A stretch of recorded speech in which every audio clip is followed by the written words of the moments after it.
Тебе, дорогой. Приветствую, Страйк Клейд. Так, а, сегодня, извиняюсь за опоздание, сегодня 10 июля 2025 года, 17 часов 9 минут по Берлину, 18 часов 9 минут по городу Джохару. Я вас всех, друзья, сердечно приветствую. Всем тем, кто находится во временно оккупированной Чеченской Республике Ичкерия, либо в фашистской России, пожалуйста, не пишите комментарии, не распространяйте ссылку на наш стрим. Все остальные присоединяйтесь.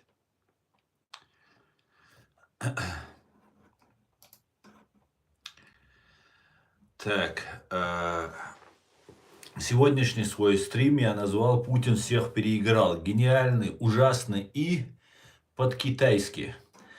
Давайте об этом и многом другом поговорим. Но перед тем, как обычно, сообщение от Генерального штаба Вооруженных сил Украины о потерях русских боевиков в Украине за прошедшие сутки. За прошедшие сутки ликвидировано и ранено 920 бандитов.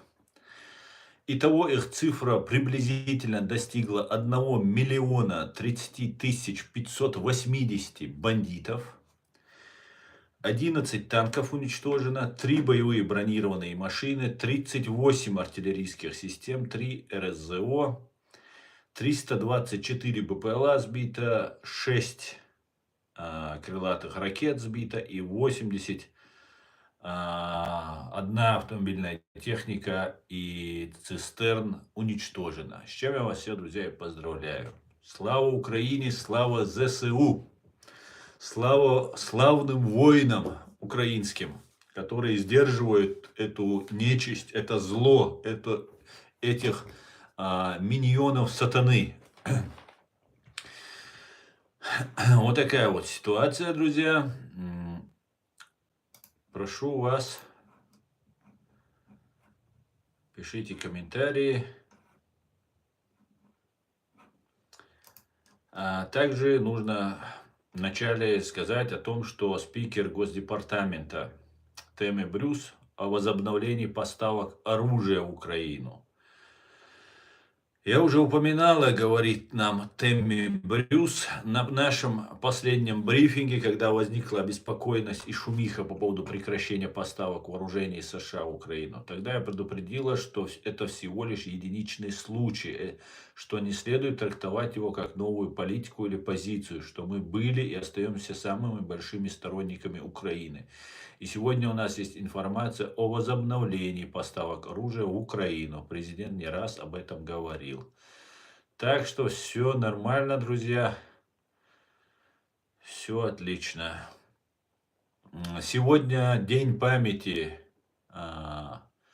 погибшего с русскими бандитами в борьбе за свободу своего народа легендарного чеченского генерала, генералиссимуса Шамиля Басаева.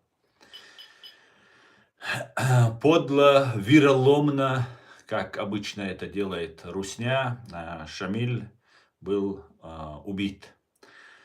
Пусть Всевышний примет его, все его труды во благо своего народа, во благо свободы своего народа, которые он вложил. Те потери, которые понесла его семья, у него очень много женщин, детей, родственников, брат, много-много, отец, по-моему, много-много людей погибло. Знаю, у Доки отца точно похитили и русские убили его, у Доки Умарова. Вот пусть милостивится над ним Аллах и примет все его труды, все его усилия, которые он вложил. Это был легендарнейший человек. Фашня его, русня его боялась как огня. И это был, как правильно о нем сказал Док Умаров, мотором нашего сопротивления. Пусть Всевышний примет его усилия. И дай Бог, чтобы у нас было еще 1000 таких Шамилей. 1000. Не калужских, а чеченских Шамилей.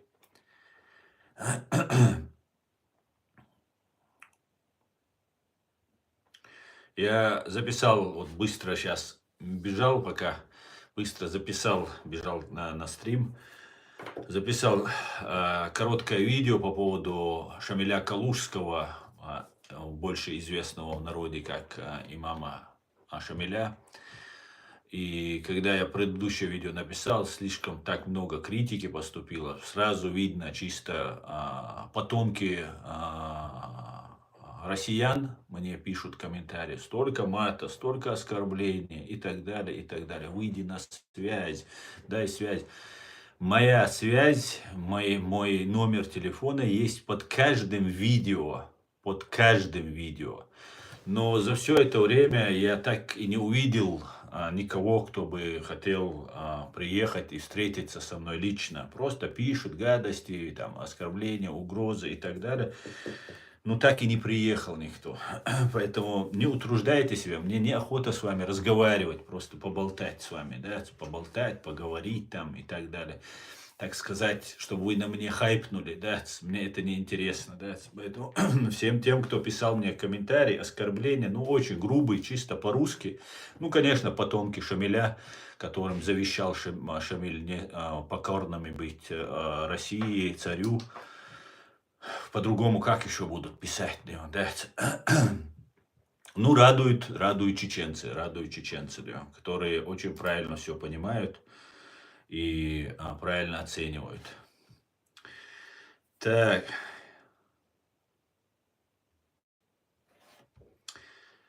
Кто пишет в интернете, на стрелку не приедет? Ну, да, наверное. Кто был мотором сопротивления чеченцев? Мотором сопротивления чеченцев был легендарный Шамиль Басаев. Конечно, это никакой не Шамиль Калужский. Это был легендарный Шамиль Басаев. Изведено.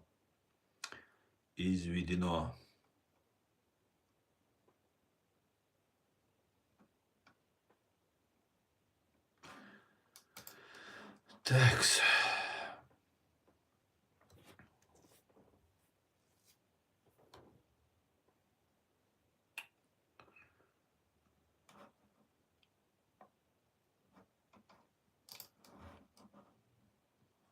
Just a moment.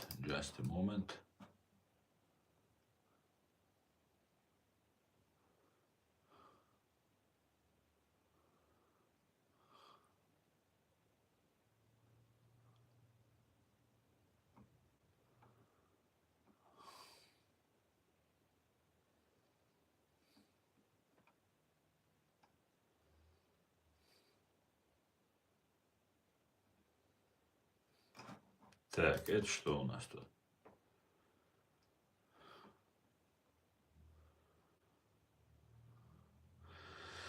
Украина получит более 10 миллиардов евро на послевоенное восстановление страны. Так решили на конференции в Риме, где были представлены свыше 20 правительств и более 100 компаний.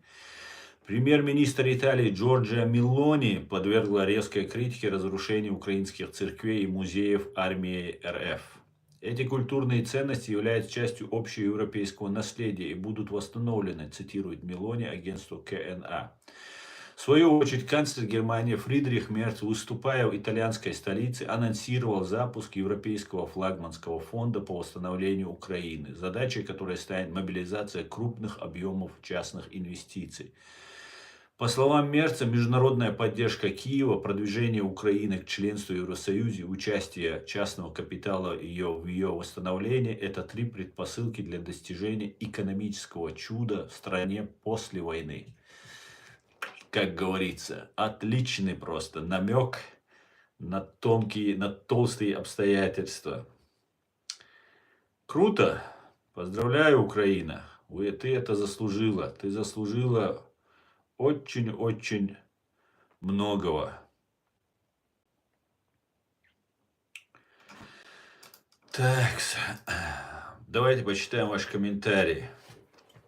Добрый вечер. Что скажете о Кадырове? Достоин он своего поста, говорит Зураб Матова.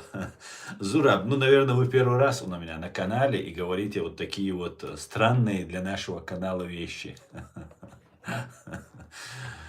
Нет, конечно, как он может быть? Он достоин до того поста, на который его назначили. Это коллега Шамиля Калужского, понимаете? Шамиля Калужского. Хотя Шамиль Калужский, он намного даже лучше, чем Рамзан Кадыров, потому что этот хотя бы там хоть сколько-то сопротивлялся, там жизнью рисковал. Этот сразу перешел. Еще по отцу, там это внедренная агентура была. Поэтому достоин ли он быть лидером чеченского народа? Нет, недостоин и никогда не будет. А достоин ли он быть марионеткой русской? Ну, видимо, да, раз назначили. Что скажешь насчет того, что Трамп одобрил отправку оружия в Украину? Ну, я поздравляю Украину. И я думаю, знаете, это мы слишком много акцентируем внимание на какие-то ходы Трампа и политические вот эти кульбиты, которые происходят. На самом деле, никто не будет останавливать поддержку Украины. Остановить поддержку Украины — это значит дать русским поднести револьвер к своей голове. К этому, я думаю, на Западе, в частности в Европе, не готовы. Далеко очень не готовы. Просто очень даже. Здравствуйте. Где вы купили такой long sleeve Deutschland? Ну, это давно у меня эта майка есть. Мне ее подарили. Здесь в Германии ее купили. По-моему, когда был какой-то чемпионат, ее здесь покупали. Я не помню точно. Джорджио Мелони — это, наверное, единственный ультраправый политик, который против России. Возможно. Спасибо, Зугачев.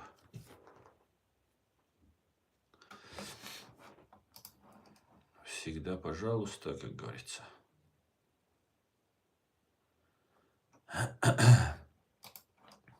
Так, вам еще нужно новости рассказать. Свежие новости.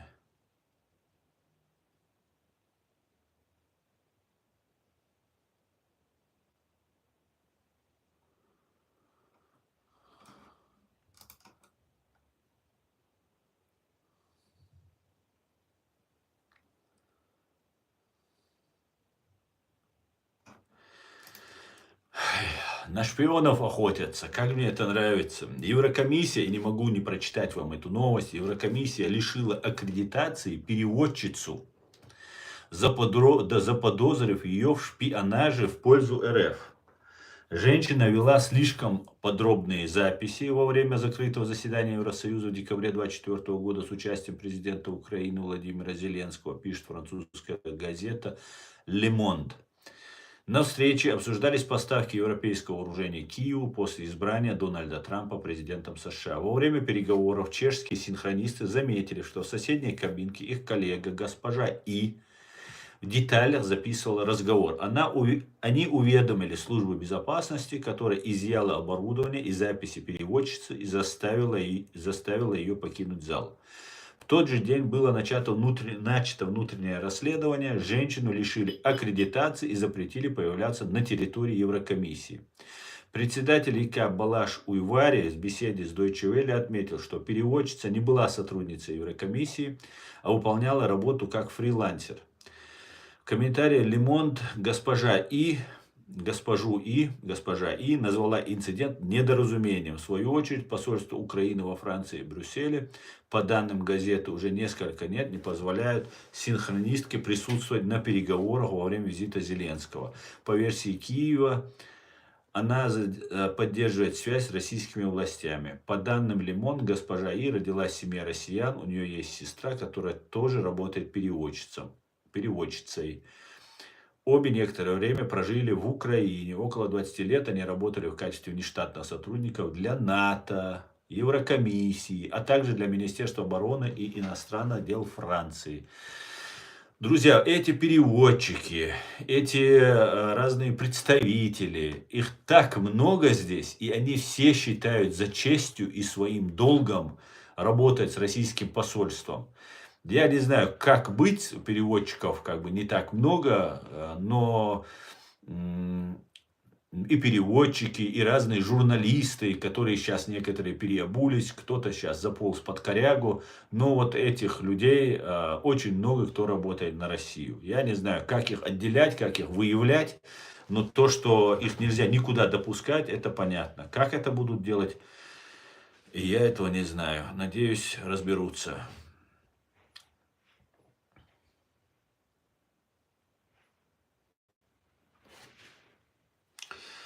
Так. Что еще?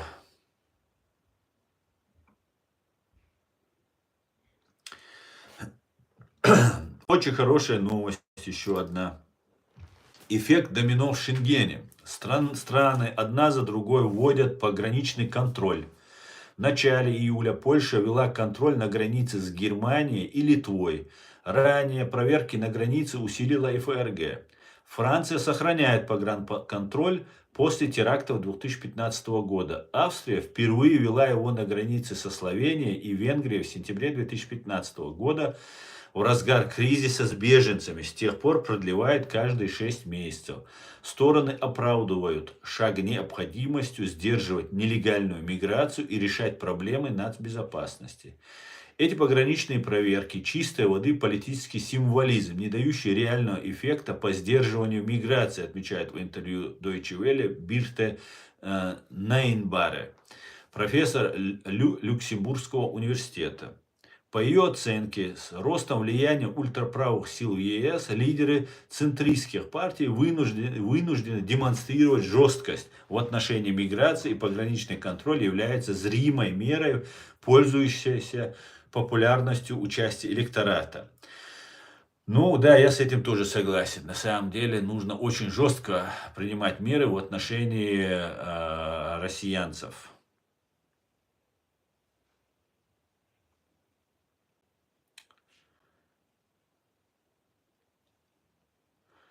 В Германии могут запретить нанимать членов АДГ, это пропутинская, скажем так, партия, на госслужбу. Весной партия «Альтернатива для Германии» по решению Федерального ведомства по охране Конституции была признана правоэкстремистской организацией. После этого учителя, полицейские, судьи и другие госслужащие, входящие в партию, стали опасаться, не уволят ли их. АДГ даже пришлось разослать успокаивающее письмо. Мол, по закону этого сделать нельзя, пишет Der Spiegel. При этом ультраправая партия посоветовала соратникам аккуратнее выбирать слова и не выходить за рамки Конституции.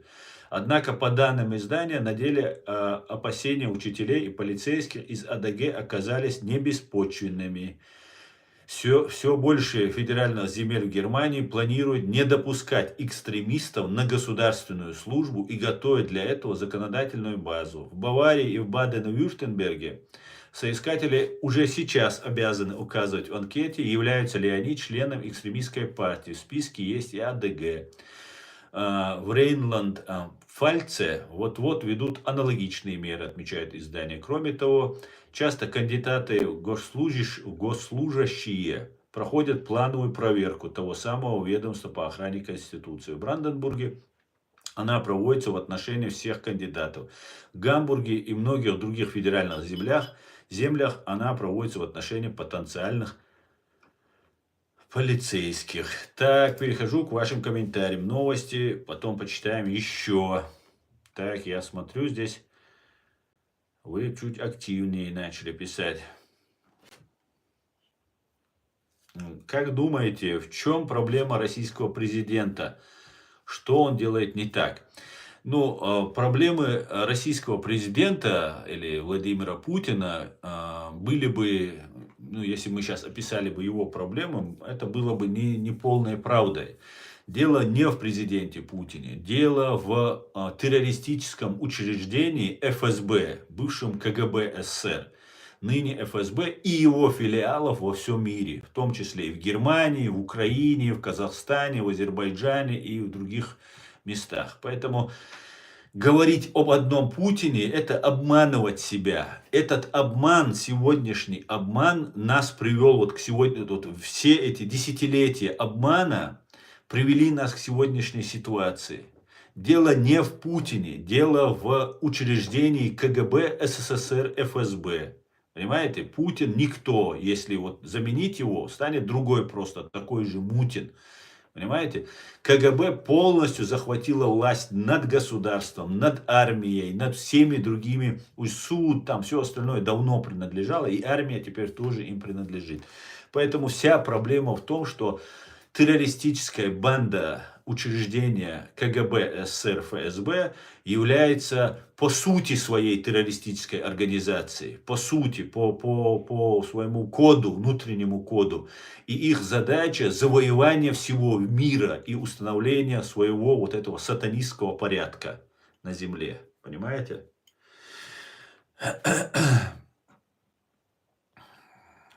Так.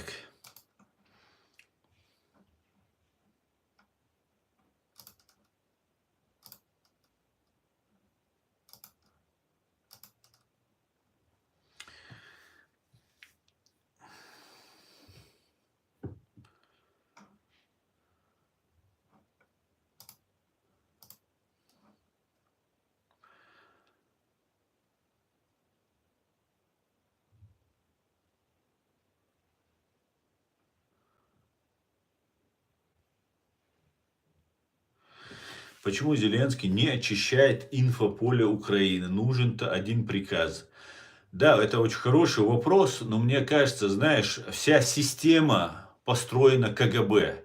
КГБ УССР. Как писал, как говорил в одном из видео на настоящем времени «Голос Америки», Калугин, генерал КГБ, перебежчик, который живет в Америке, он говорил, что Украина была одним из самых главных опорных пунктов по вербовке людей для отправки их в Европу. Понимаете, да? А также после момента развала, распуска КГБ, само КГБ, которое нас миллионами уничтожало, гноило в тюрьмах, там, на Соловках, там, в ГУЛАГе. Вот это КГБ, которое защищало коммунизм, вот эту идеологию, такие стражи коммунизма были, они же и предали, как сейчас они предают Россию, вот эту фашистскую имперскую Россию, которую они сами сделали фашистской. И потом, как обанкротившаяся фирма, которой не удалось захватить Украину, они сейчас предают эту Россию. Так вот, вот это КГБ, КГБ УССР, когда оно понимало, ну уже они знали же, да, они же распускали Советский Союз, переформатировали его.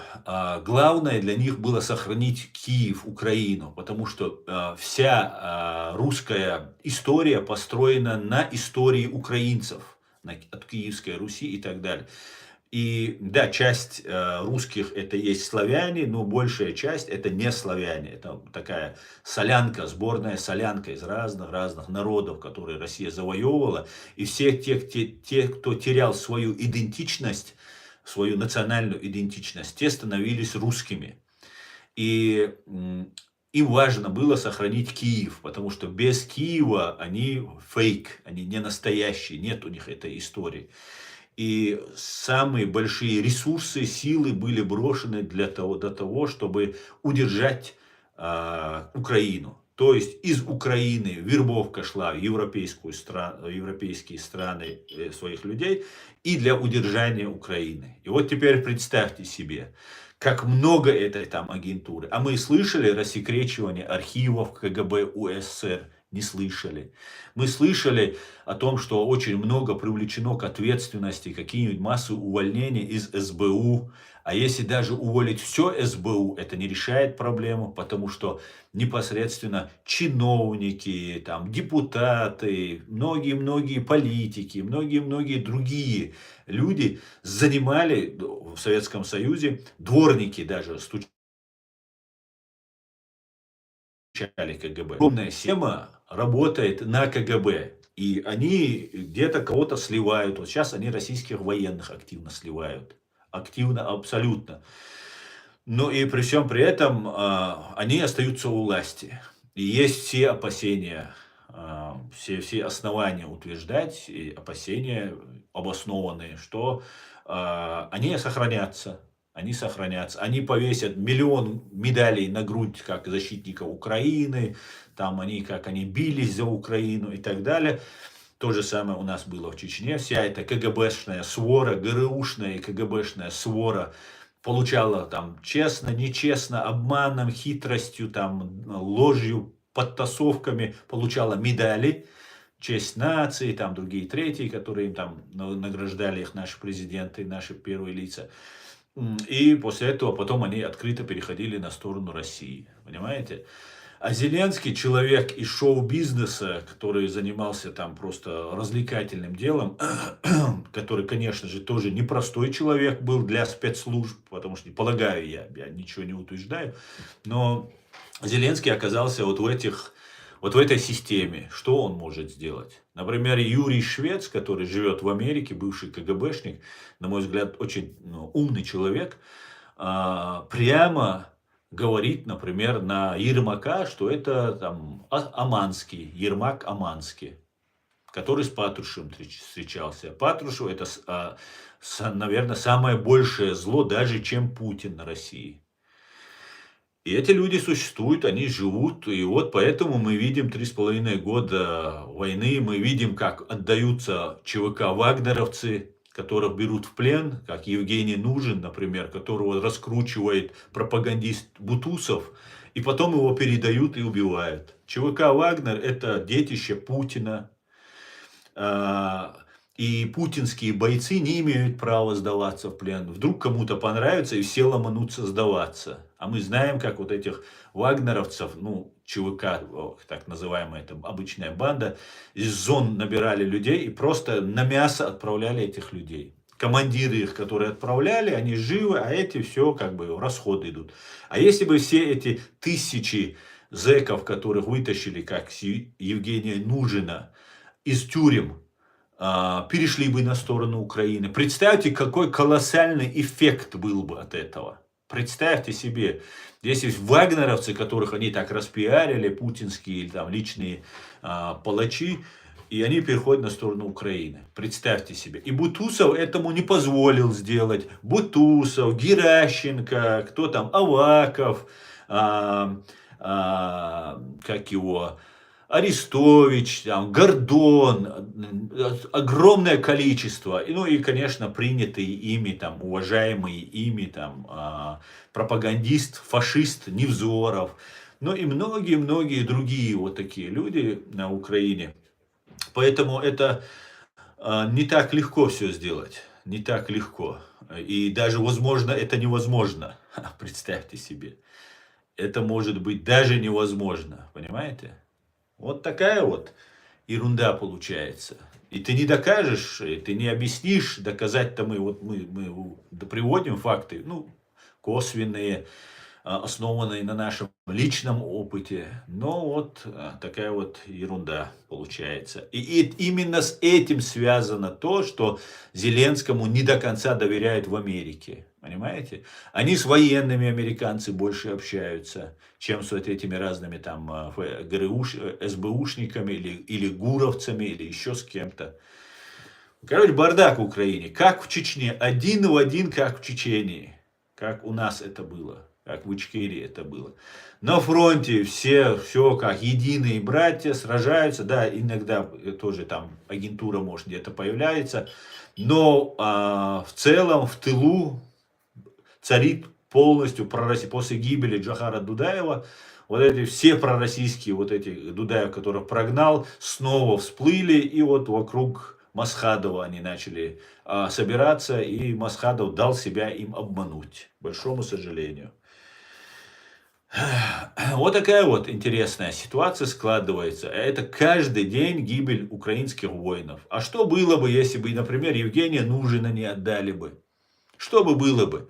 Представьте себе, Евгения Нужина не отдают, и из Евгения Нужина делается батальон имени Вагнера в Украине, который переходите все, и Нужен всех зазывает их. И они в основном зэки, а зэки это самые такие пассионарные, такие дерзкие, отважные, рисковые парни. Они начинают переходить на сторону Украины. Представьте себе, и фронт рухнул бы. А помните, перешел на сторону Украины Киргиз Мусиханов. Сейчас о нем уже ничего не слышно. Видимо, уже его там уже послали на задание, с которого не возвращаются. Киргиз Мусиханов добровольно сам перешел на сторону Украины, сдался сапером украинским. Никто к нему пистолет к голове не приставлял. Сам едет в машине, видеосъемка есть, где он говорит: слава Украине, я сам добровольно сдался. Это первые минуты просто его перехода на сторону Украины. Он оказывается в украинской тюрьме, к нему приходят абсолютно навредившие чеченскому государству, чеченскому обществу всей своей жизнью и участием в нашем чеченском сопротивлении Ахмед Закаев и его майор Хусейн Джамбетов, который позже открыто перешел на сторону, или его там Закаев отправил туда, потому что он уже там засветился, видимо, в Украине. Они с ним поговорили, и Киргиза Мусиханова передают России. Представьте себе. Затем показывают Киргиза Мусиханова, который участвует в штурмах, воюет и дальше продолжает против Украины воевать. И у него другого выбора нет. Понимаете? А ЧВК кадыровцы или частная военная банда Путина кадыровцы, как и частная военная банда Вагнера, вот эта частная военная банда кадыровцы, это путинская банда. Да, есть там русская банда вагнеровцы, есть чеченская банда кадыровцы, но все это путинское. И вот человека Путина Закаев передает России. Понимаете? Передает России.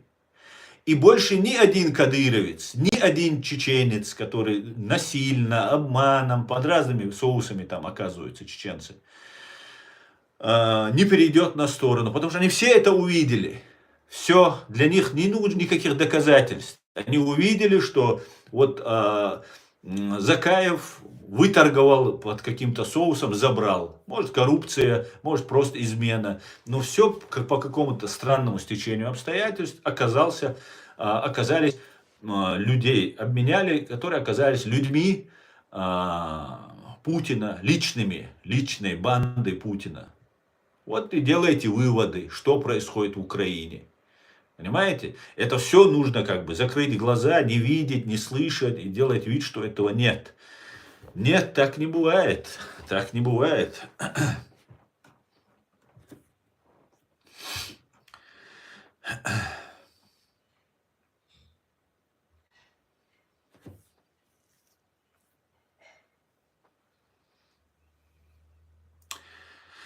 Дальше.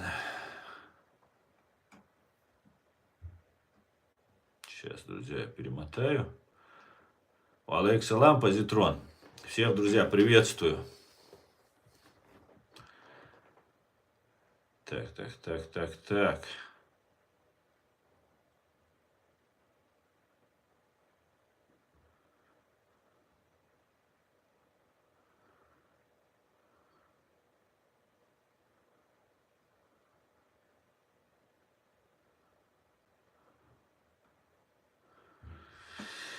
Ой, подождите, вы меня тут уже закидали. Так, все, вот отсюда идем. Ну, мне интересно потому, что потом захватят Украину дальше, что СССР 2.0, люди, пленники своей страны, никуда не поедут, закрытый интернет, никаких технологий для людей. Да, конечно, новая империя, ФСБ новые дворяне, все остальные холопы. Там какие-то права людей, там это все, это не для России. Все как положено, по-холопски.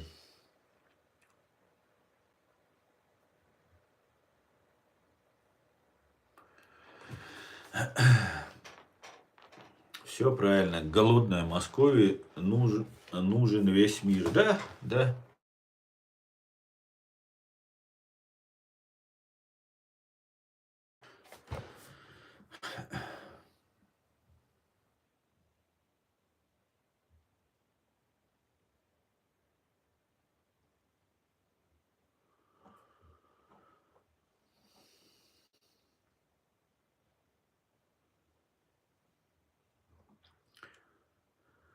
Кто потерял идентичность? Татары, башкиры, чеченцы, осетины, удмурты, мордвины и другие.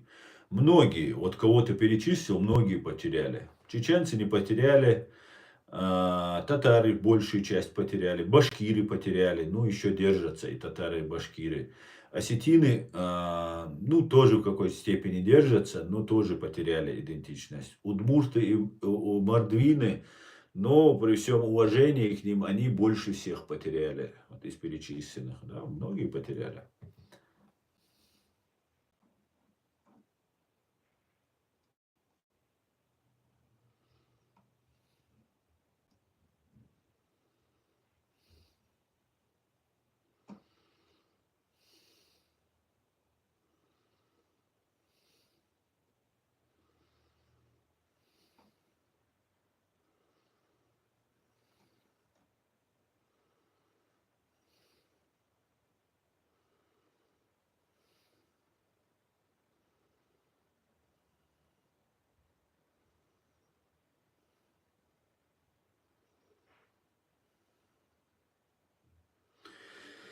Я еще заметил, что Россия вообще убрала тех, кто еще в начале сепаратистские движения за отделение от Украины, Донбасс, Луганск, и всех половину убили, остальных просто убрали, перестали с ними работать.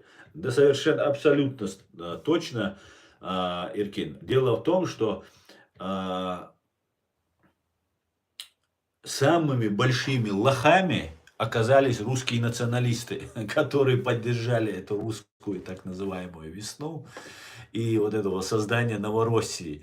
Ну, конечно, они пошли за ФСБшником Гиркиным. Ну, что можно было ожидать от ФСБшника? Русские националисты думали, что они сейчас будут там хозяевами, там будут они управлять, как Кадыров, там посадят их там во главе какого-нибудь ЛНР, ДНР, и они там будут заправлять и там грабить и так далее. Но, увы, ах, самыми большими лохами в этой истории оказались русские националисты, которые поддержали русскую весну. Самыми большими. Их, ну, идейно кто поддержал, вот они были больше всего кинуты. ФСБ всегда вас кинет, друзья. Всегда. Всю свою жизнь.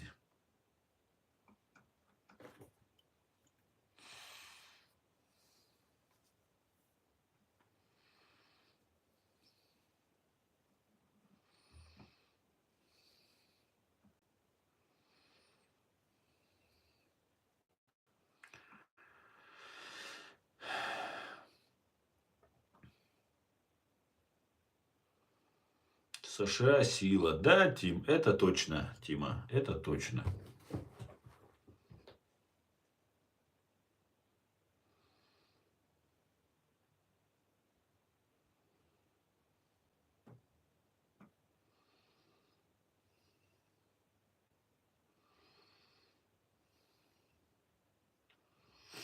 Тима, ты забыл сказать, Ичкерия сила. Ты не написал. Надо исправить.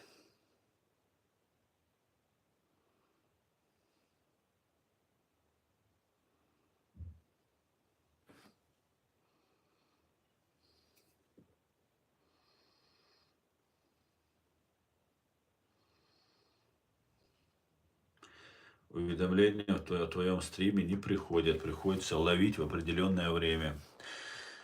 Да, Позитрон, на России наш канал запрещен. Правду не любят на России.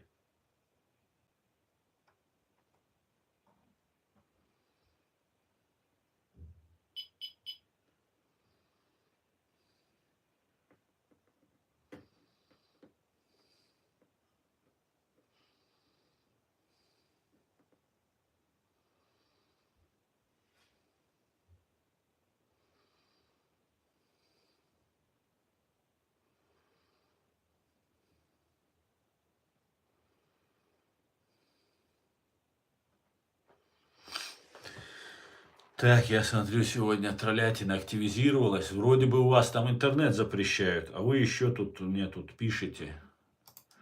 Ну, перестаньте вы. Ну, уже хватит. Да. Великобритания и Франция скоординируют ядерные силы, чтобы совместно реагировать на угрозу.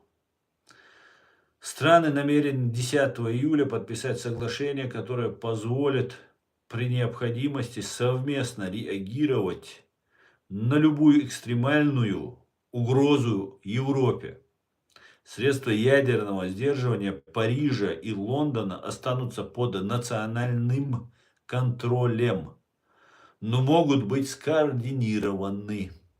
Эммануэль Макрон находится в Великобритании с государственным визитом. Как близкие партнеры и соратники по НАТО, Великобритания и Франция имеют долгую историю сотрудничества в области обороны. Нынешние договоренности поднимают наше партнерство на новый уровень, подчеркнул Кир Стармер. С чем я вас всех и поздравляю, друзья. Так что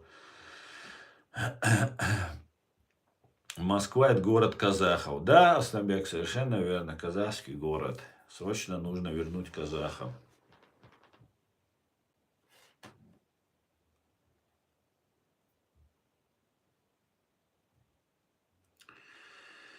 Кремль построил азербайджанец.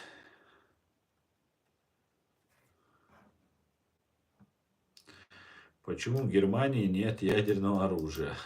Причем, Эркин, самое интересное, что ядерное оружие изобрели немецкие инженеры и физики. Но, как говорится, нацистский режим не успел все это сделать. И ученые, и все, что было накоплено в этой области, было поделено между американцами и русскими. Точнее, американцы в первую очередь вывезли, и потом русские у них там немножко подворовали, так сказать. Ну, по старой русской традиции.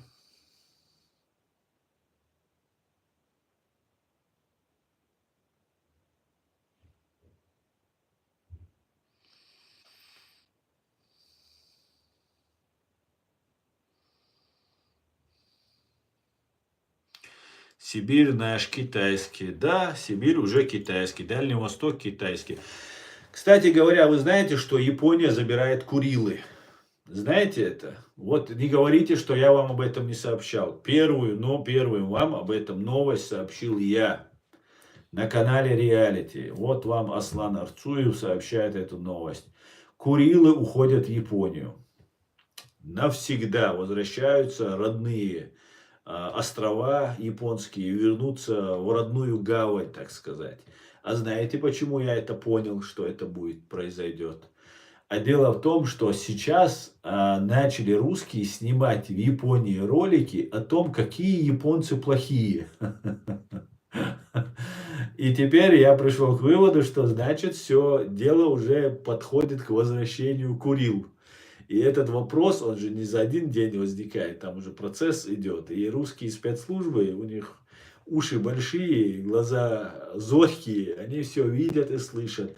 И теперь начали говорить, какие японцы плохие, какая у них культура плохая, какие они вообще такие апатичные и какие-то замкнутые в себе. Да? Вот такая вот ситуация получается с японцами. Ну что ж, Господи, благослови Японию.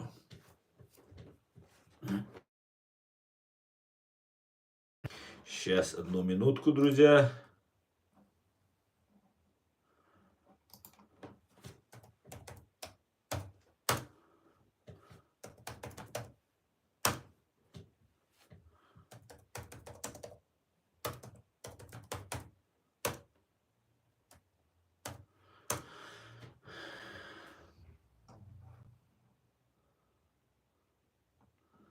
Так, давайте дальше.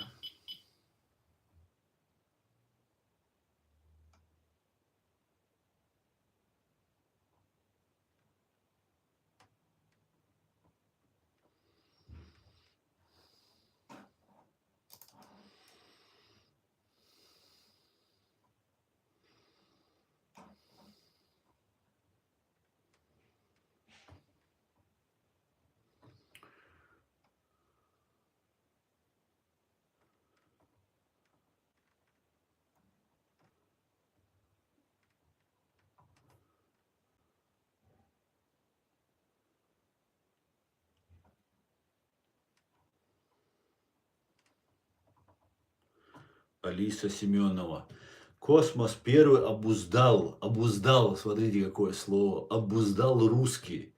Гагарин второй тоже, и третий. Вы после нас узнали, что можно туда летать. Представьте себе. Это она бывшему советскому гражданину рассказывает, что какой-то Гагарин обуздал.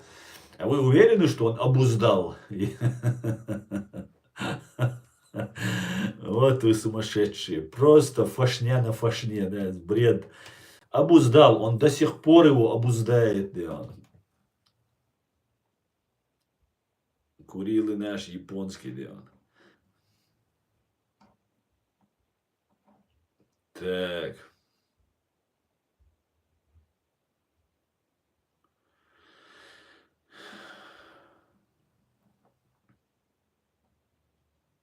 Когда Курилы уходит в Японию, где документ?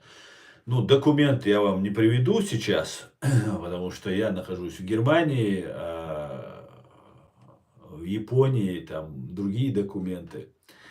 Но я тебе скажу, я сейчас сказал, почему я считаю, это вот стопроцентно, вот начали, если японцев ругать, значит все, пошла конфронтация, значит будут забирать Курилы японцы, Дальний Восток, часть Сибири будут забирать китайцы, часть Сибири и другие территории англичане, американцы между собой поделят. Ну, короче, все нормально, все нормально. Русские, вас геноцидить никто не будет, не волнуйтесь, у вас и так ничего вам не принадлежало в этой фашистской стране, поэтому вам и дальше ничего не будет принадлежать. Поэтому все нормально. Даже, может быть, у вас социальный пакет повысится, чем вот при этих хапугах, КГБшниках. Понимаете, если, конечно, такое стечение обстоятельств будет и получится вот этих КГБшников привлечь к ответственности и свергнуть их власть. Потому что они сейчас уже легли под американцев и англичан. В Англии, в Лондоне они в очередь выстроились, вот так в очереди стоят, сдаются массово там англичанам, американцам, ЦРУ там и всем остальным. Поэтому не знаю, как до конца все это будет, но полагаю, что контрибуцию вам платить придется и Украине, и Грузии, и Сирии, и Ичкерии. И я думаю, и при всем при этом вы будете лучше и пенсии, и социальный пакет получать, чем при КГБшниках, ФСБшниках. Поэтому я вам советую поддержать Америку, Запад и так далее. Но и отдать, конечно, Курилы японцам, Дальний Восток китайцам. Но китайцы уже, извините, заберут. Это уже вас никто спрашивать не будет. Но ничего, зато я думаю, те, кто живет на Дальнем Востоке, они довольны. Они довольны. А Москва останется таким маленьким, таким европейским государством. Московия будет такая. Ну что ж, с чего начали, к тому вернулись. Как та старуха у разбитого корыта. Вот с чего начали, к тому вернулись. Поздравляю, поздравляю. Все хорошо, имперцы.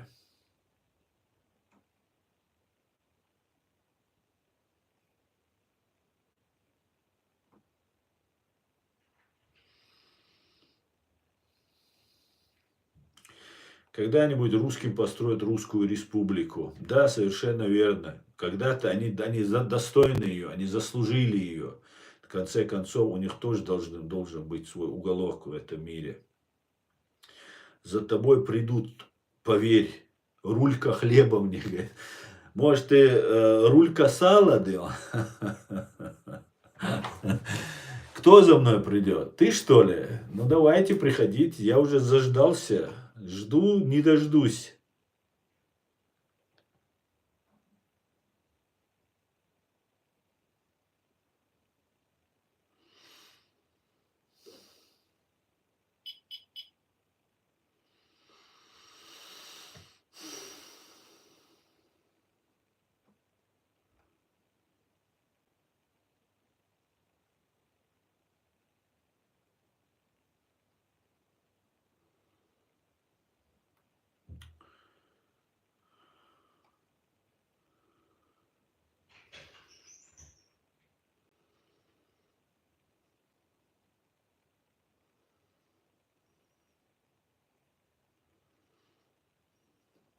Так.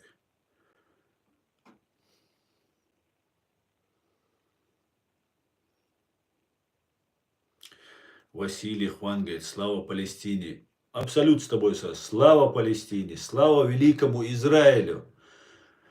Вот ты мне объясни, Василий Хван, вот вы, русские, так топите за своих братьев-арабов, арабов Палестины, из сектора Газа, из Хамас, там разные, там другие вот эти террористические банды, ну, других у вас друзей не бывает. Почему вы не идете воевать за них? Почему вы не поедете воевать? Вы там мусульман призываете и так далее. Почему ни один русский националист, русский воин, русский там витязь не пошел воевать за братьев арабов? Почему вы за них не воюете? А? Значит, вы просто лицемеры просто, вы их используете. Бедные арабы Палестины, как они дают себя обмануть? Ну, дают.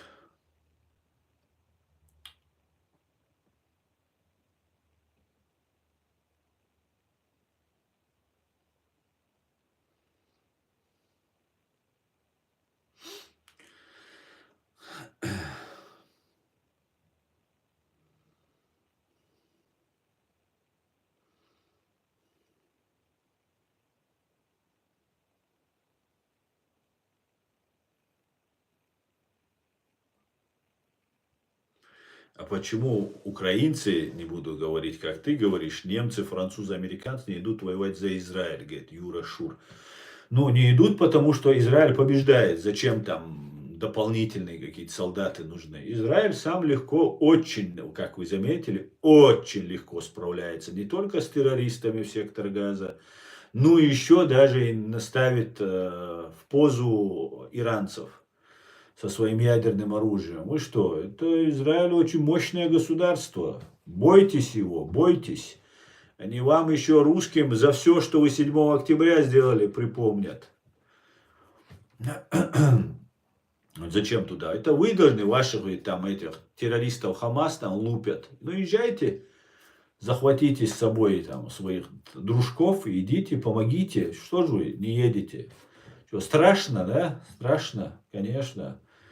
Там израильтяне покажут Кузькину мать.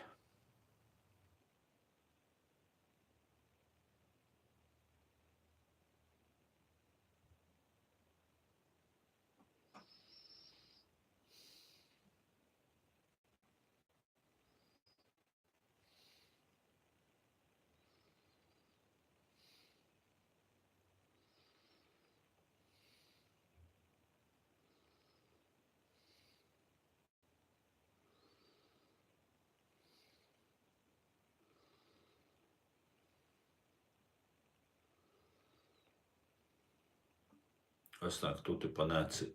Стоит поддержать Израиль, и сразу вопрос, кто ты по нации. Я ж уже 100 раз сказал, всем это известно. Я чеченец, чистокровнейший.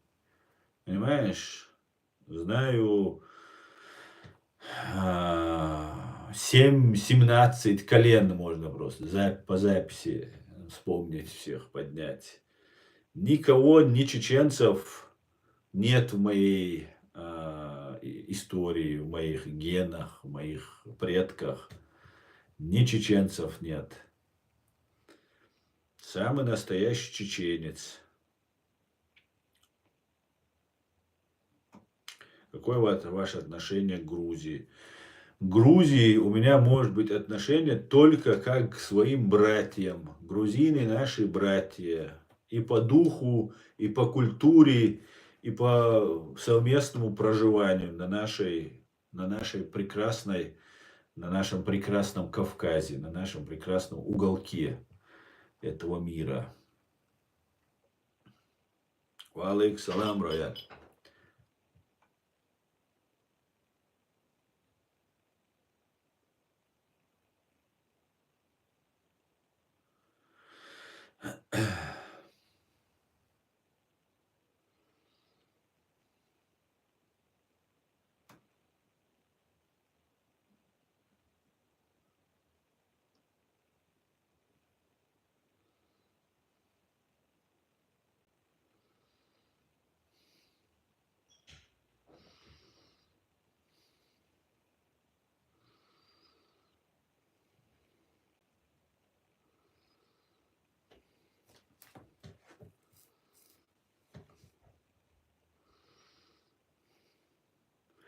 Как относитесь к армянам? Всех интересует, кто к кому как относится. Великолепно отношусь к армянам, которые не подхолопные, не подрусские армяне. Если европейские, цивилизованные, независимые армяне, это уважаемый народ, уважаемые люди. Просто армяне очень долго верно служили, хотя их абсолютно об них ноги вытирали, эти русские служили вот этой империи русской. Не под имперцам или под холопным армянам отношусь с большущим уважением, как и ко всем людям. Также я отношусь с уважением к русским, которые не имперцы. Понимаете? Не имперцы. Нормальные, цивилизованные русские, которые не считают, что моя страна, там, Украина, Грузия, Армения, еще кто-либо должны быть их. Так что в этом смысле вообще никаких вопросов. Ко всем национальностям отношусь с большим уважением. Тем более к армянам, которых жило огромное количество в Грозном, которые говорили на чеченском языке некоторые, и которые вели себя достойнейшим образом. К подхолопным, пророссийским, проимперским армянам, чеченцам, ко всем остальным отношусь плохо. Как относитесь к езидам? К езидам тоже отношусь с большим уважением. Ваши отношения к Дагестану, Осетии, Ингушетии. Но это наши соседние республики. Ингушетия, ингуши – это часть чеченских, войнахского народа. Мы были один народ, мы только разделились. Поэтому ингушей сразу можно даже не вносить в этот список. И к дагестанцам, и к осетинам также отношусь хорошо. Все, опять же, и кто не за империю. Кто не за империю. Израиль, Ичкерия, США, сила. Абсолютно согласен с вами, уважаемые. Как вы относитесь к русским? К русским я тоже не имперцам отношусь с уважением. Есть друзья, много-много чего видел вместе с русскими, нормальными, не имперскими русскими. И отношусь к ним с уважением. К имперцам отношусь так же, как к Кадырову.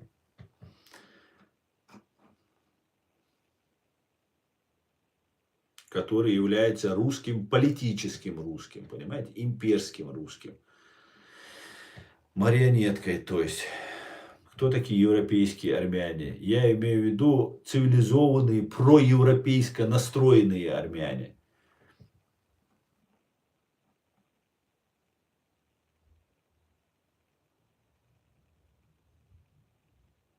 Сталин, грузин в курсе? Конечно, в курсе. Сталин много-много было. И грузин было, и армян было, и дагестанцев было, и всех остальных было. Конечно, и украинцев было, много кого было. Но это не значит, что я должен из-за этого всю нацию не любить, или ненавидеть, и так далее. Это вот отдельный выродок. В каждом народе есть такие выродки.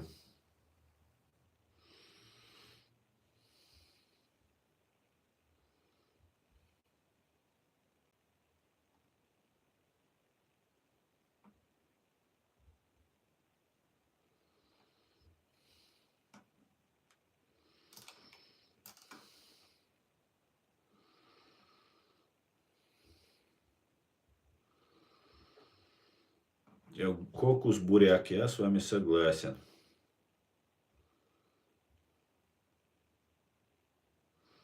Хватит делить людей, провокатор, говорит. Эти армяне, те не армяне. Нет, я не сказал, что пророссийские или подхолопные армяне, они не армяне. Я так не сказал.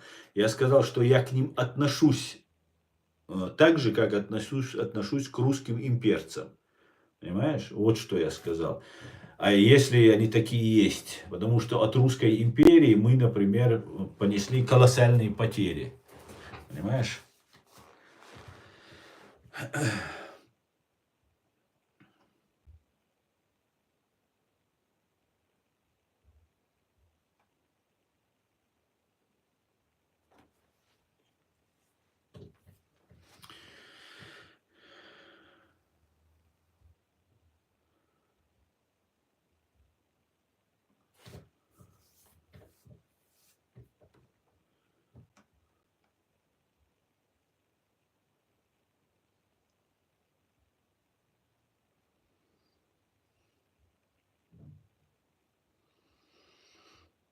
Что скажешь про ситуацию с азербайджанцами в России? Что сейчас происходит там?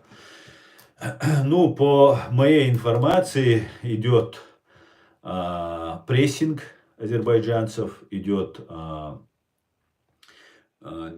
волна по преследованию армян, азербайджанцев, также других представителей Таджикистана, Узбекистана, Киргизстана, мигрантов многих преследуют.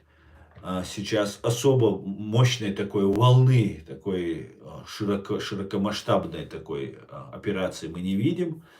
Потому что, но то, что идет эта волна, нисколько не сомневаюсь. Вот там захватили, там побили, там что-то кого-то привлекли.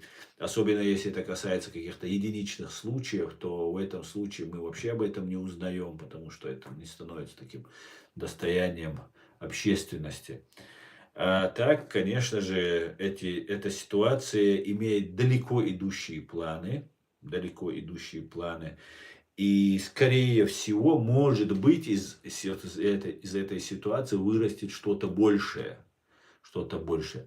Просто если исходить из того, что президент Азербайджана, власть ему передала по отцу от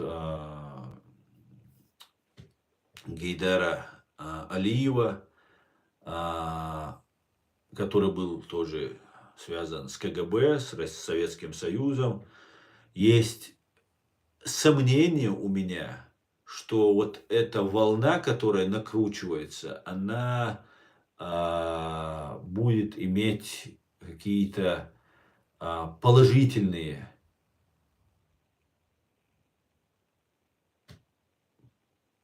скорее всего, не будет иметь такой положительной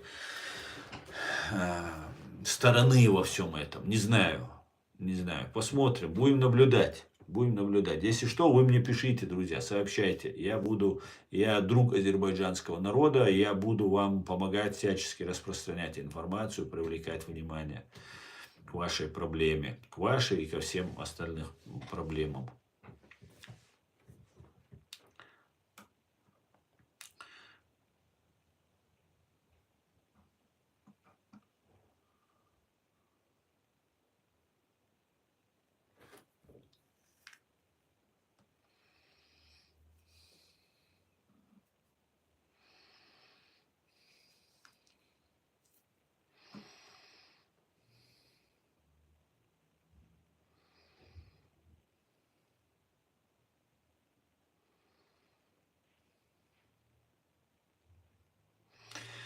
Как вы думаете, как будет жить Кавказ, если Русня развалится, учитывая, что многие кавказцы не любят друг друга? Ну, Тима, а с чего ты взял, что кавказцы не любят друг друга?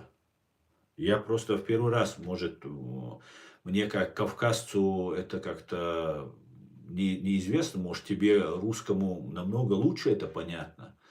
Но почему-то мне не кажется, что мы живем как-то ненавидим друг друга, не любим друг друга. Мы с большим уважением относимся. У нас один культурный код, у нас очень схожие наши моральные и нравственные принципы на Кавказе, несмотря на то, что там христианство одно из самых первых появилось в той же Армении. Христианство, иудаизм у нас там сотни лет, там 500 лет, по-моему, евреи у нас там живут, если не больше. И ислам, соответственно, тоже имеет там сотни, тысячу лет историю. У нас буддизм, там калмыки живут. Никогда никаких проблем у нас вообще не возникало, понимаешь? Да, может, какие-нибудь стычки были, может, какие-то там недопонимания были, но я не знаю, ну, вот я могу за чеченцев сказать, потому что я знаю нашу историю. Вот мы не воевали ни с кем с наших соседей никогда, понимаешь? Никогда мы с ними не воевали. Ни с грузинами, ни с дагестанцами, ни с кем-то. Да, эти народы, которые там есть, часть из них это колонисты от завоевателей, от прежних там разных там персов, тюрков, монголов и так далее. Но вот с этими народами, там потом торговля у нас шла через Кавказ. Мы не с чего вы взяли, что мы умрем с голоду без вас? Вон Украина должна была замерзнуть, что вы газ сейчас им прекратите, и все, они должны были замерзнуть от холода. Ничего никто не замерз. Мы должны умереть были от голода, или мы друг друга перерезать должны были. Из большого гуманизма, своего фашистского, имперского русизма, особой человека ненавистнической идеологии русизм, вы из жалости к нам, вместо того, чтобы мы друг друга не поубивали или не умерли с голоду, вы нас просто бомбами и напалмом, просто огненным уничтожили, да? Ну, это гуманно, это похоже на вас, похоже. Ну, что за бред вы вообще тут несете? Вот, там, мы друг друга не любим, мы друг друга перережем. Я вам только что сказал, как мы относимся. Все, кто не связан с Русней, нам брат. Понимаете? Все, кто не связан с Русней. А кто связан, ну, будьте дальше. Над нами геноцид совершила эта Русня. Мы не можем себе позволить вновь, чтобы с вами заигрывать здесь какие-то вещи.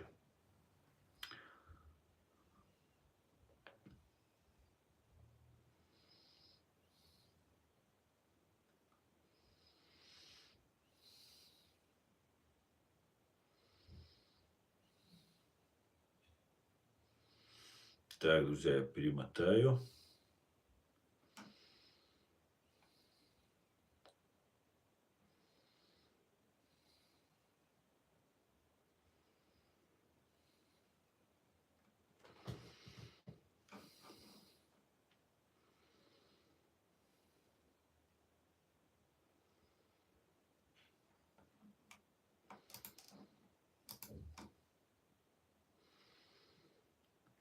Слава Германии.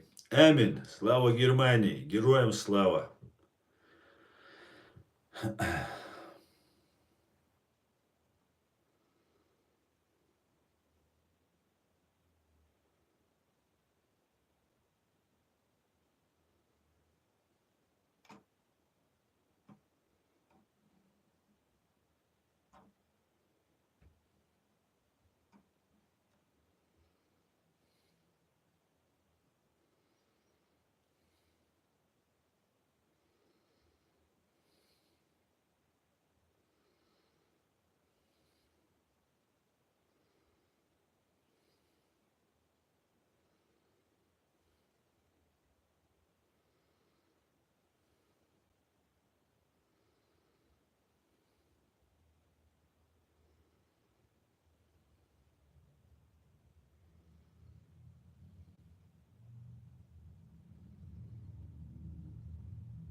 Так.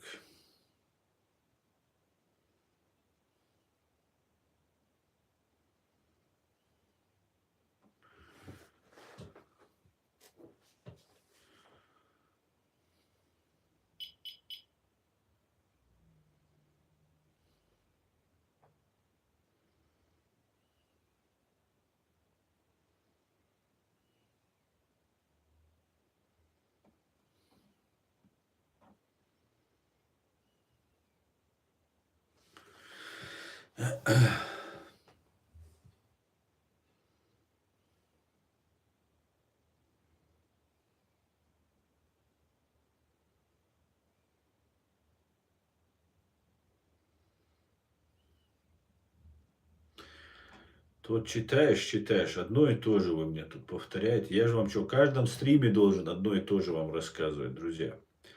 Ну, давайте вы что-нибудь поинтереснее будете спрашивать. Аслан, ассаламу алейкум. Я живу в Германии 20 лет, и у меня друзья есть чеченцы, немцы, езиты, уйгуры, грузины, украинцы, казахи, и мы живем прекрасно. Виктор, алейкум ассалам. Отлично. А как мы еще можем жить в нашей прекрасной Германии? Только так и никак иначе.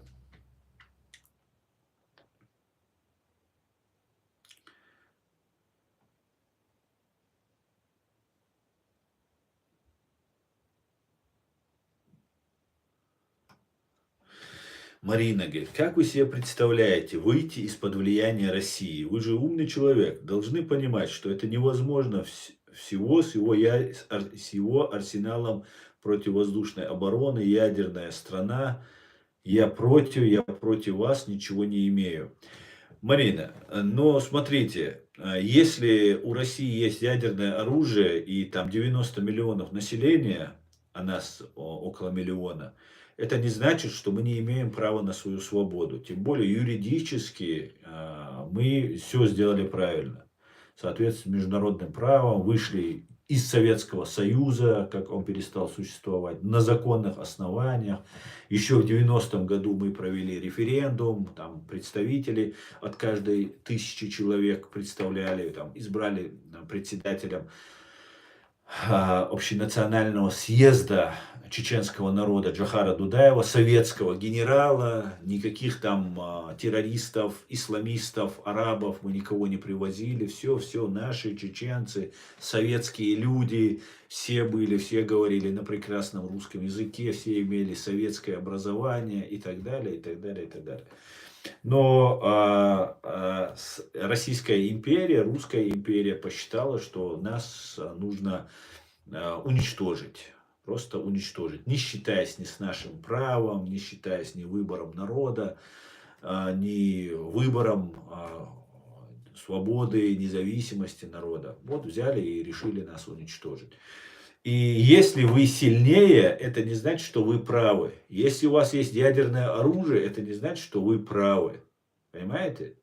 И если сейчас, после 25 лет, а кроме как мы, вам такого ожесточенного сопротивления никто не оказывал, именно благодаря тому, что мы оказали такое сопротивление, сегодня вы вот наших воинов, наших мужчин хотите взять в свои ряды, чтобы они дальше воевали и ваши имперские амбиции удовлетворяли. Чем мы, в принципе, занимаемся Грузия, Сирия, Украина. Мы это все видим. Нужны вам солдаты, нужны воины, нужны смелые, отчаянные и так далее. Это нужно, необходимо. Правда, как один русский какой-то там ваш аналитик, эксперт заметил, что когда чеченцы воюют за свою Чечню, они вообще смерти не боятся, там совершают такие подвиги, как только они переходят на сторону Русни, вся их доблесть, вся их удаль куда-то исчезает, он сказал. А это связано с тем, что ты не можешь, тот, кто переходит на сторону своего убийцы, не может быть тем, кто готов собой жертвовать, который в смерти видит продолжение своей битвы, своей борьбы. Поэтому в этом смысле.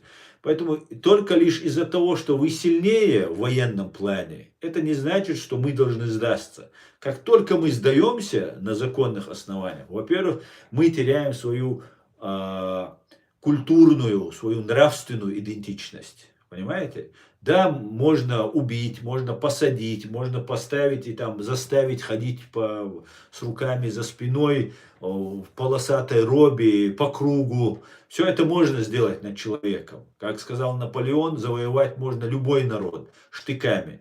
Только сидеть на штыках нельзя. Но нельзя чеченцев покорить. Заставить нас стать русскими, заставить нас стать вами. Это невозможно ни вами, ни турками, ни американцами. Никто нас не заставит такими быть.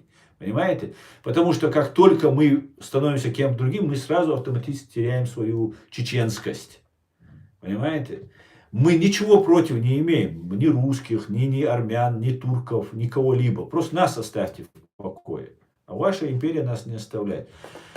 И только лишь из-за того, что мы не можем вас одолеть, потому что у вас много там железа, много там армий, солдат, которых вы сами еще в царское время на собак меняли. А сейчас они в Украине гниют и никому не нужны, их не спасает никто. Просто они ничего из себя не представляют для вашего командования, для вашего руководства. Из-за этого мы должны отказаться от этого. Да никогда в жизни. Да никогда в жизни, понимаете? Это просто невозможно. Мы тогда не чеченцы, если мы отказываемся, только из-за того, что перед нами сила. Нет. Нет и еще 1000 раз нет. Понимаете? Да, вчера вы были Советским Союзом, мы были Советским Союзом. Мы были очень мощным государством, мощным полмира, или даже больше, чем полмира, влияли, контролировали и так далее, и так далее. Ну а что стало в 91 году? Перестал существовать Большой Советский Союз. Осталась Большая Российская Федерация. А сейчас Российская Федерация дышит на ладан. На ладан. И я, например, не призываю чеченцев воевать против русских или России. Наоборот, я каждый раз, хотя меня пытаются призвать к тому, чтобы я говорил, что да, там воюйте против русских, России. Я не призываю чеченцев воевать против России. Это не значит, что я уважительно отношусь к России. Или что у меня нет претензий к России. У меня есть большие претензии. Вы убили более 250 тысяч наших граждан. Нам это забыть? В том числе наших русских. Кстати говоря, колонистов. За них я выступаю. Потомков колонистов. Потомков тех, когда нас всех согнали с нашей земли, просто уничтожить на вечную ссылку в Казахстан, Среднюю Азию, Сибирь, когда нас отправляли. Заселили нас, нашу территорию полностью, все переименовали на русский лад, выковырили все надгробные плиты, уничтожили все замки, башни родовые, которых было сотни и, может быть, даже тысячи было в горах. 13 лет историю нашу уничтожали, всю библиотеку, все наши тепторы, все наши там архивы, все книги, тетради, все уничтожалось. Чтобы ничего не осталось от чеченцев, духа, чтобы чеченцев не осталось на нашей земле. Вот на таком клочке земли. Представьте, самая большая страна в мире с такой лютой ненавистью борется со всем чеченским. Только лишь за то, что мы хотим быть теми, кем мы есть, чеченцами. Понимаете? И мы не должны были вернуться. Так вот этих колонистов я защищаю. Вас, русских, нигде нет. Которые защищают десятки тысяч убитых русских Чеченской Республики Ичкерия, жителей, граждан Чеченской Республики Ичкерия. Вас ни одного русского я не вижу, чтобы защищали. Вот убитых этих русских. Для вас их не существует. Понимаете? А я их защищаю. И я призываю, чтобы те, кто убивал чеченцев, русских, армян, других наших граждан, чтобы ответили. Чтобы не было просто безнаказанно. Если мы перестанем говорить об этом, я так считаю, я в этом убежден, что если мы перестанем говорить о том геноциде, который вы над нами совершили, ваша фашистская страна над нами совершила, то он опять повторится. И поэтому я вновь и вновь об этом говорю. Вновь и вновь. Причем я не призываю сражаться против России, биться и сражаться. Не потому, что вы не заслуживаете этого. Или потому, что я боюсь об этом призывать. Я и так объявлен иноагентом, экстремистом, террористом, фашистом. Кем только ваш уголовный кодекс. По-моему, все статьи уголовного кодекса против меня уже имеются. А потому, что мы должны выжить, чеченцы. И я исхожу из разума, из рациональности, из выгодности для чеченского народа. Мы не должны сейчас сражаться. Кто бы нас сейчас к этому не призывал. Любой, кто призывает к войне чеченцев против кого угодно, в том числе России, тот враг чеченского народа. Тот работает не на чеченский народ, а против чеченского народа. Именно поэтому я не призываю. Поэтому, как бы что ни было, мы должны об этом говорить. Мы должны говорить о ваших преступлениях, о ваших злодеяниях, о геноциде, о том, что вы над нами творили. Вы над нами творили эти вещи, вы даже не представляете. Мы про каких-то нацистов вспоминаем, про там это, которое было 90 лет назад. Сегодня, вот вчера это происходило, сегодня это в Украине, а вчера это было в Чеченской Республике Ичкерия. Вся Чеченская Республика Ичкерия стала концлагерем, единым одним концлагерем. вот этих фильтрационных, они назывались, концлагерей самых настоящих. При отделении ФСБ, при отделении полиции, при вот этих ваших военных базах, которые стоят, их просто вся республика превратилась в концлагерь. И вот эти сердце Чечни, там в городе Джахаре, бывшем Грозном, мечеть находится. Там какие-то другие места есть и так далее. Вот где вы мечети понастроили, ваша фашистская страна понастроила мечеть, там массовые захоронения чеченцев и граждан Чеченской республики, Ичкерии, других национальностей, которых вы там закопали. Понимаете? Убитые, расстрелянные, сожженные там и так далее. Вы похищали наших детей. Вы наших детей похищали, чтобы превратить их в манкуртов. И сейчас мы разные там тиктоки видим, там разные ублюдки появляются, которые там самую античеченскую деятельность ведут. Это те, кого вы похитили, я в этом убежден. Большая часть из них это те, кого вы похитили. Таким образом, нас развращая, делая нас получеченцами. Понимаете? Это реально пострадавшие дети, как в Украине вы сейчас этих детей воруете, как вы их воровали в Афганистане, как вы воровали во Второй мировой войне. Это государственная политика, государственная стратегия похищения детей, имперская русская политика. Поэтому неважно, какое у вас ядерное оружие, неважно, доживу ли я лично до завтра или нет. Важно то, что вы творите зло, несете зло. Понимаете? Сейчас украинцам вы несете. До этого несли нам, продолжаете нам это зло нести. Поэтому мы будем об этом говорить, мы будем вынуждены об этом говорить, чтобы выжить, чтобы остаться. Вы же нас не оставили. Вы же вот уничтожили нас, там более 250 тысяч, это более 25% от числа наших граждан. И сказали, ну ладно, чеченцы, мы вас побили, немножечко, вот все, давайте, живите как хотите, вот вам Рамзан Кадыров, или вы изберите себе какого-нибудь там главу там, и так далее, и так далее. Нет, вы поставили человека, идиота с 3 классами образованиями над нами, чтобы он нас унижал. Точнее, унижаете вы, ФСБ ваше унижает. Вот сегодня Дмитрий Кечкин. Вы знаете кто-нибудь фамилию Кечкин? Дмитрий Кечкин. А это главарь банды УФСБ во временно оккупированной Чеченской республики Ичкерия. Это самый главный палач, он главнее Рамзана Кадырова. Понимаете? Это главный, самый главный. Все, что происходит, происходит. До этого был другой, там фамилии у них там меняются, был Кочнев был до Кечкина. Потом другой был. Вот это вся вот это. Никто же не знает. Это они прячутся. Это ваши ФСБшники так прячутся. Понимаете? И вы вот нас истребляете. И мы вот это все видим. И мы же не можем молчать. Понимаете? Мы не можем просто перестать сопротивляться. Вы не просто нас уничтожили. Вы нас продолжаете дальше использовать пропагандой, ложью. Вы нам навязываете, нас делите по религиозному признаку, вдалбливая программу через ваших братьев-арабов. Это ваши братья. Не зря Путин сказал, что Сирия это ваша там скрепа, это ваши братья. Это так и есть. Эти арабы, сирийцы, египтяне, вот эти арабы Палестины тоже стали братьями. Кто там, иракцы. Это все ваши братья.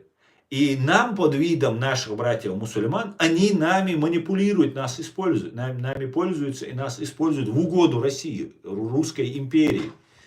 И я вот разоблачаю это все, анализирую, чеченцам доношу. Некоторым это не нравится, чеченцам. Некоторые просто не понимают этого.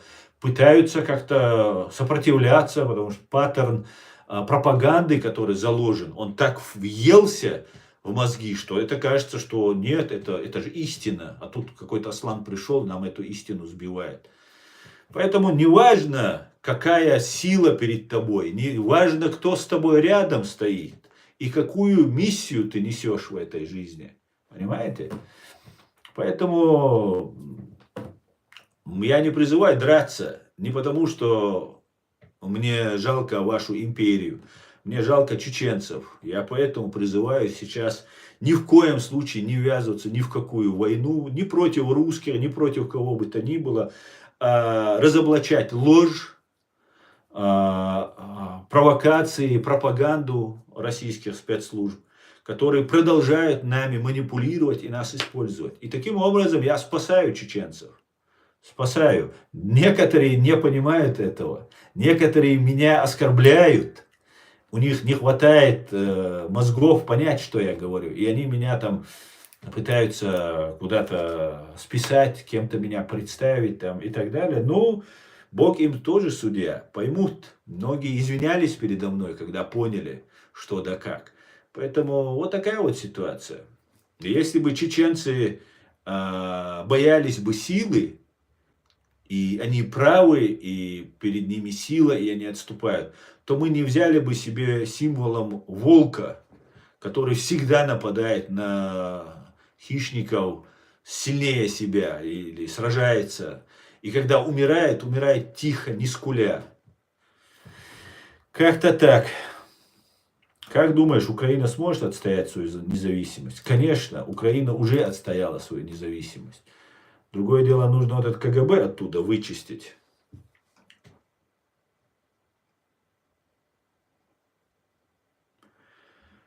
Так, друзья.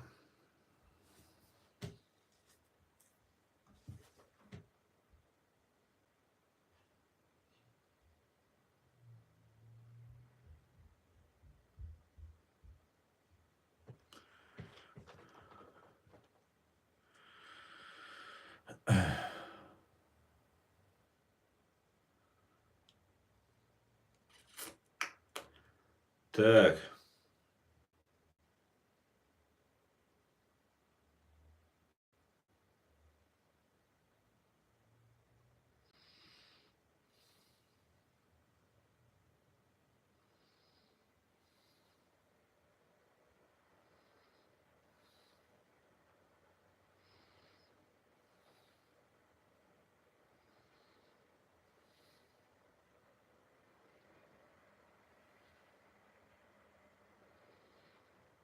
Назовите фамилии, совершивших геноцид на Кавказе.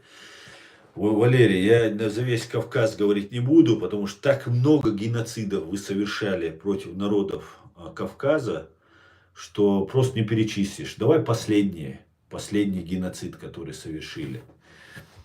Патрушев, Путин, Бортников, Кечкин, сколько там ваших вот этих всех ФСБшников и не перечислишь.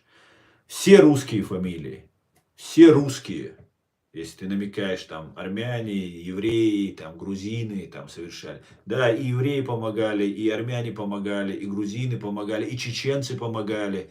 Всякие разные есть, в семье не без уродов. Но ни один армянский генерал не отдавал приказ бомбардировать сегодняшнюю Чеченскую республику. Раньше они воевали, были в российской армии. Ни один еврейский, израильский генерал не отдавал приказ бомбить город Джахар, в прошлом бывший Грозный. И так далее, и так далее. Понимаешь, все служили русской империи, кто нас убивал. И у нас война с русской империей. Да, я считаю, что турецкая империя в этом помогала. Борясь между собой, они пытались навредить друг другу при помощи, используя разные наши народы. Например, Большая Кавказская война, тот же имам Калужский, бывший имам Шамиль, имам Чечении, перебрался в Турцию. Потом якобы поехал в хадж, там умер, там 3-10. Я полагаю, это, скорее всего, легенда, чтобы не возвращать его в Россию. Выселяли нас в 1944 году, опять же, боясь, что Турция там, Кавказ захватит. Выселяли нас. Потому что в основном были высланы тюркские народы, и каким-то образом там чеченцы и ингуши оказались в этом перечне. И чеченцев и ингушей отправили на самые лютые места, самое холодное время года, в самые холодные климатические условия. И сейчас вот вторая война была, и первая, вторая война, русско-чеченские войны были. Турция нам помогала, но потом как-то она с Россией вместе боролась с так называемым исламским терроризмом. Ну, много вопросов у меня к Турции, к турецким разным вот этим политики. Но все за себя. И мы, чеченцы, тоже должны понять, что Турция за себя, она не за чеченцев. Все, каждый сам за себя в этом суровом мире. И пока мы, чеченцы, не поймем это, мы будем оказываться в минусе. Ну вот, кстати, Шаманов, Трошев, Буданов, их десятки и сотни, их тысячи, Гаджубей, их тысячи, тысячи и тысячи.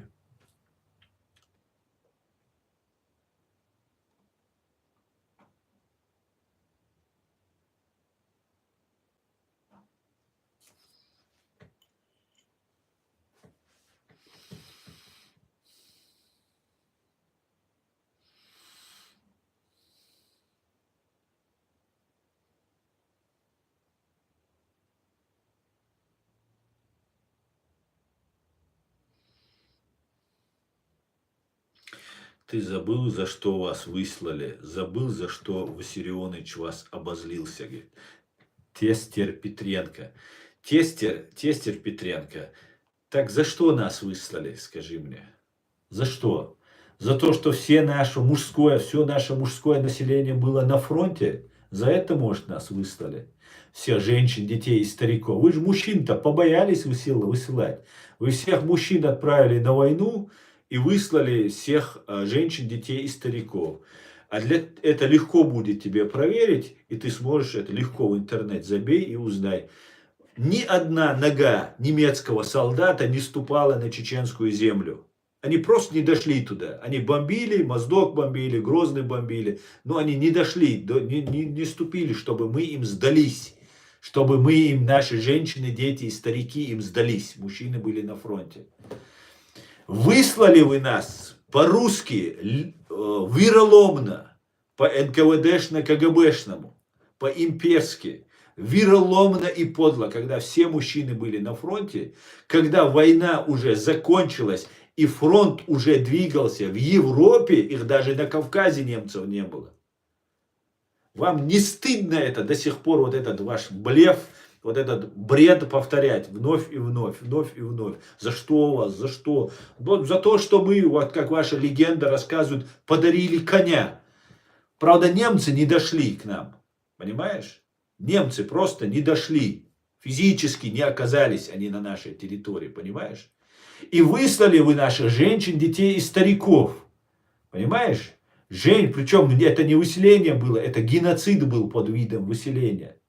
3 недели в лютые морозы в товарных вагонах, в этих скотских вагонах, без отопления, без ничего, просто забитые люди ехали. И вся дорога до Сибири усыпана была чеченскими телами. Просто вот останавливали и выбрасывали эти трупы из вагонов. И делали. О чем вы говорите? Будьте хоть чуть-чуть людьми, людского, если у вас хоть что-то осталось.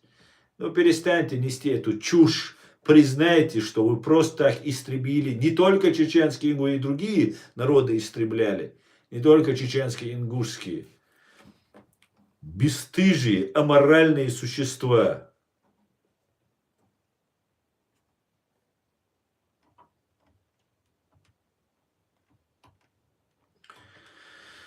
Так.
Я знаю, говорит тестер. А зачем тогда ты мне это спрашиваешь, если через мой родной Волгоград не дошли, иначе в Чечне были бы? Возможно, да, если бы не оказывали сопротивления, конечно, не дошли бы и до Грозного, и дошли до Владивостока, они планировали. Но не получилось у них. Весь советский люд восстал и сражался. А зачем вы мне тогда пишете? За что у вас Сталин? За что? Вам вообще не стыдно такой чушь нести? Откройте интернет, посмотрите, были ли немцы. Значит, тогда миллионы казненных, расстрелянных, репрессированных, сгноенных в ГУЛАГе русских тоже, значит, за что-то Сталин сделал. Правильно? Сталин был тираном, он за свою власть трясся. Ему нужно было уничтожать людей, перемолоть людей.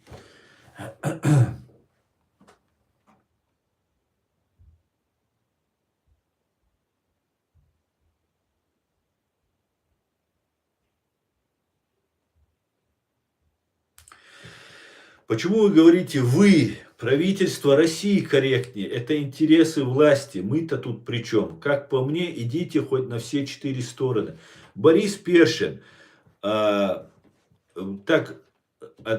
после нацистов, после Гитлера, мне кажется, весь немецкий народ отвечал за это. И контрибуцию платили, и компенсации платили, и вину признали. Знаете, у вас, у русских, такая очень излюбленная такая методика защищаться. Вместе вы со своим царьком вместе убиваете, грабите, насилуете, захватываете, все что угодно делаете. Потом, когда ваш этот царек промазал, что-то у него не получилось, вам начинают в пятак давать. Так мы-то ни при чем, это все они. Не-не-не, так не пойдет. Все вы, кто платили налоги, кто поддерживал это, кто молчал, все вы разделяете эту ответственность. Не только ФСБ, не только ваша банд-армия. Нет, вы все причастны к этому, понимаете? К геноциду чеченского народа причастна начавшая вот этот геноцид ФСБ и ваша банд-армия и весь русский народ. Весь. Понимаете? Даже вот я освобождаю тех, кто с первых дней говорил, кричал об этом, пострадал от этого, что говорил, что нет, мы не должны воевать и истреблять чеченцев. Вот их я освобождаю, к ним вообще вопросов нет. Перед ними снимаю шляпу, как говорится. А все остальные, вы меня извините, дорогие мои, так не пойдет. А то вы вместе ураганите, вместе грабите, вместе убиваете. Не-не-не, это же не мы. Нет, это вы, которые возомнили себя вершителями судеб. Хотя, конечно, вы никто. Тестер Петренко, белый конь для Адольфа, доказанный факт. Тестер, кем доказанный? Вашей гибней доказанный? Какой белый конь для Адольфа? Ты что несешь? Ты что несешь просто? Ну да ладно, уже 1,5 часа в эфире, друзья. Спасибо, что смотрите и поддерживаете. Все будет Ичкерия. Слава Украине. Нохчих ам дин ду ам Израиль. Хай. God bless America. Адикюэль, Маш, Оэль, всего самого хорошего. До свидания, друзья.